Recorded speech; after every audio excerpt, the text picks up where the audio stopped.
Hello, जय हिंद साथियों। आप सभी का बहुत बहुत स्वागत है। आज मैं आप सभी लोगों को करवाने वाला हूं एसएससी एमटीएस में टॉप 2000 प्रश्न जो एसएससी अपने पैटर्न को बार बार रिपीट करती है। कुछ ऐसे सेट पैटर्न के प्रश्न होते हैं जिसको एसएससी बार बार जो है रिपीट करती है। तो चलिए स्टार्ट करते हैं। ये सब बहुत ही मोस्ट रिपीटेड प्रश्न हैं जो कि बार बार एग्जाम में पूछे गए हैं। तो चलिए डिस्कस करते हैं टॉप 20,000 यानी जो है 2000 प्रश्न जो है मैं आपको करवाने वाला हूं। बहुत ही फास्ट रिवीजन करवाएंगे, तो चलिए बने रहिए अंत तक। पहला प्रश्न है आप सभी का, भारत के किस राज्य में सर्वप्रथम सूर्य निकलता है? ऐसा प्रश्न है आपका पहला।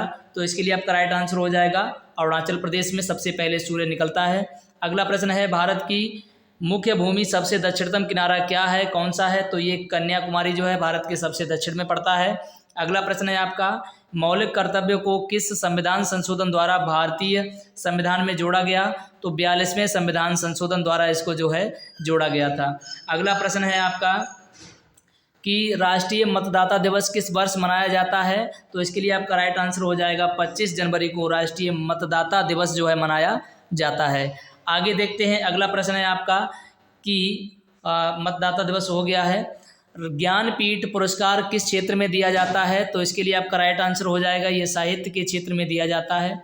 आगे प्रश्न है, किस वाद्ययंत्र द्वारा किस यंत्र द्वारा वायुमंडलीय दाब को मापा जाता है? तो बैरोमीटर आपका राइट आंसर हो जाएगा। अगला प्रश्न है, भारतीय थल सेना के प्रथम भारतीय सेनाध्यक्ष कौन थे? तो आपका राइट आंसर होएगा कि जनरल के एम करियप्पा आपका राइट आंसर होगा, जनरल के एम करियप्पा। आगे देखते हैं, अगला प्रश्न है आप सभी का देखेंगे।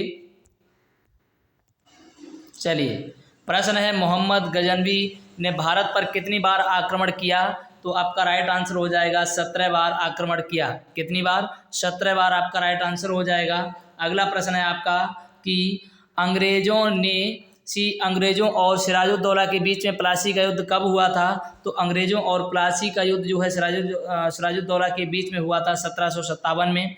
अगला प्रश्न है आपका, किस गोलमेज सम्मेलन में भारतीय राष्ट्रीय कांग्रेस ने हिस्सा लिया था? तो द्वितीय गोलमेज सम्मेलन में भारतीय राष्ट्रीय कांग्रेस ने जो है हिस्सा लिया था। अगला प्रश्न है आपका, त्रिपिटक ग्रंथ किस धर्म के शिक्षित संबंधित संस्थाओं का संग्रह है? तो ये बौद्ध आपका राइट आंसर हो जाएगा। अगला प्रश्न है कि चोल वंश के अंतिम शासक कौन था? तो चोल वंश का जो है अंतिम शासक राजेंद्र चोल तृतीय था, ध्यान रखेंगे।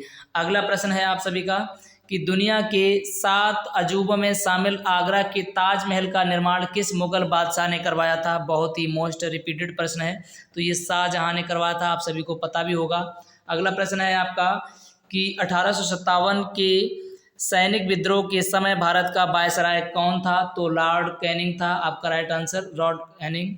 अगला प्रश्न है, सन 1905 में बंगाल विभाजन के समय भारत का वायसराय कौन था? तो लॉर्ड कर्जन आपका राइट आंसर हो जाएगा। अगला प्रश्न देखेंगे, प्रश्न है आपका कि किस मुस्लिम शासक ने भारत में मूल्य नियंत्रण प्रणाली की शुरुआत की थी? तो ये अलाउद्दीन खिलजी थे। ये क्या करते थे कि बाजार में यदि कोई अगर मूल ज़्यादा तौलता है या कोई बेईमानी करता है तौलने में, तो उसका मांस काट करके बराबर तौलते थे। अगला प्रश्न है आपका 46, पंजाब में स्थित स्वर्ण मंदिर किस झील के किनारे स्थित है? तो ये अमृत सरोवर के किनारे स्थित है। अगला प्रश्न देखेंगे कि पंजाब में स्थित, चलिए अमृत सरोवर आपका राइट आंसर हो ही गया है। अगला प्रश्न है, किस भारतीय एथलीट को उड़न परी के नाम से जाना जाता है? तो ये पीटी ऊषा को क्या जाना जाता है? उड़न परी के नाम से।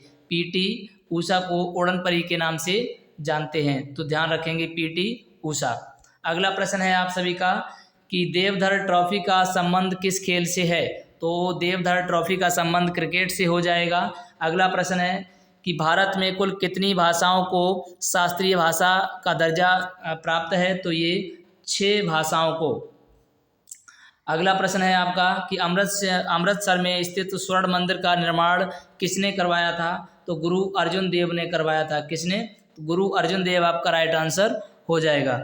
अगला प्रश्न है आप सभी का देखेंगे कि दुनिया के सबसे बड़े अंतर्राष्ट्रीय संगठन संयुक्त राष्ट्र संघ की स्थापना कब हुई थी? तो इसकी स्थापना हुई थी 24 अक्टूबर 19 1945 को, 24 अक्टूबर 1945 को। आगे देखेंगे कि संयुक्त राष्ट्र संघ के राष्ट्रीय ध्वज का डिजाइन किसने तैयार किया था, तो ये देखिए जो है डोनाल्ड मैक्लॉघलिन। तो ध्यान रखेंगे ये क्या है, मैक्लॉघलिन। आगे प्रश्न देखेंगे, प्रश्न है आपका कि माउंट एवरेस्ट शिखर पर चढ़ने वाले प्रथम भारतीय कौन थे, तो ये थे, आप ध्यान रखेंगे कौन, तेनजिंग नोर्गे। तेनजिंग नोर्गे आपका राइट आंसर हो जाएगा।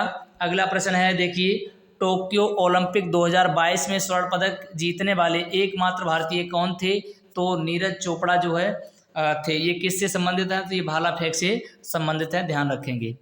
अगला प्रश्न है आपका देखेंगे कि नीरज चोपड़ा का संबंध किस खेल से है, तो भाला फेंक से है, जैसा कि मैंने अभी बताया आपको। अगला है टेहरी बांध जो भारत का सबसे ऊंचा बांध है, किस नदी पर स्थित है, तो ये भागीरथी नदी पर स्थित है। आगे देखेंगे प्रश्न है आपका, अंडमान निकोबार द्वीप समूह की सबसे ऊंची चोटी कौन सी है, तो इसका जो है राइट आंसर क्या है, सैंडल पीक 732 मीटर ऊंचाई पर। किस वैज्ञानिक के द्वारा रेबीज के टीके की खोज की गई है, तो Lewis pasture. Very very important सभी के सभी प्रश्न हैं, ये मोस्ट रिपीटेड प्रश्न हैं जो एग्जाम में बार बार कहीं ना कहीं पूछे गए हैं। यदि आपने अभी तक हमारे चैनल को सब्सक्राइब नहीं किया है तो चैनल को सब्सक्राइब कर लें और बेल आइकन को प्रेस कर लें, ताकि आने वाली टॉपिक वाइज वीडियो आप तक आसानी से टॉप पहुंचता रहे। तो ये पार्ट 2 है, पार्ट 1 भी देखें और पार्ट 3 इसका नेक्स्ट कल आने वाला है। चलिए अगला प्रश्न है आपका, एड्स का पूर्ण विस्तार रूप क्या है, तो देखिए एक्वायर्ड इम्यूनो डिफिशियंसी सिंड्रोम इसका जो है पूर्ण रूप कहलाता है, इसकी ये फुल फॉर्म है, आप इसको ध्यान रखेंगे, कई बार एग्जाम में ये पूछी गई है। अगला प्रश्न है, किस जीवाणु के कारण दूध से दही बनता है, तो लैक्टोबैसिलस से दूध से दही बनता है, ये जीवाणु उसमें उपस्थित होता है, इसी के कारण दूध से दही बन जाता है। अगला प्रश्न है, कौन भारतीय राष्ट्रीय कांग्रेस का प्रथम मुस्लिम अध्यक्ष था, तो ये बदरुद्दीन तैयबजी थे, ये राष्ट्रीय कांग्रेस के प्रथम मुस्लिम अध्यक्ष थे। प्रश्न है, आगा खां कप का संबंध किस खेल से है, तो आगा खां कप का संबंध हॉकी से हो जाएगा, आपका राइट आंसर हॉकी से। चलिए ये अंतिम प्रश्न है, इसका आंसर हम चाहेंगे आप सभी इसका आंसर जो है कमेंट बॉक्स में देंगे। जैसा कि पिछले क्वेश्चन का आंसर किसने दिया था, सबसे पहले सोनी ने दिया था, और चलिए देखते हैं, और अवनीश ने भी दिया था इसका आंसर सबसे पहले। तो चलिए इसका आंसर आप सभी लोग कमेंट बॉक्स में अवश्य बताएंगे। तो चलिए, अभी तक चैनल को सब्सक्राइब नहीं किया तो चैनल को सब्सक्राइब करके बेल आइकन को प्रेस करके अवश्य रखिएगा। तो चलिए मिलते हैं नेक्स्ट वीडियो में, तब तक के लिए जय हिंद।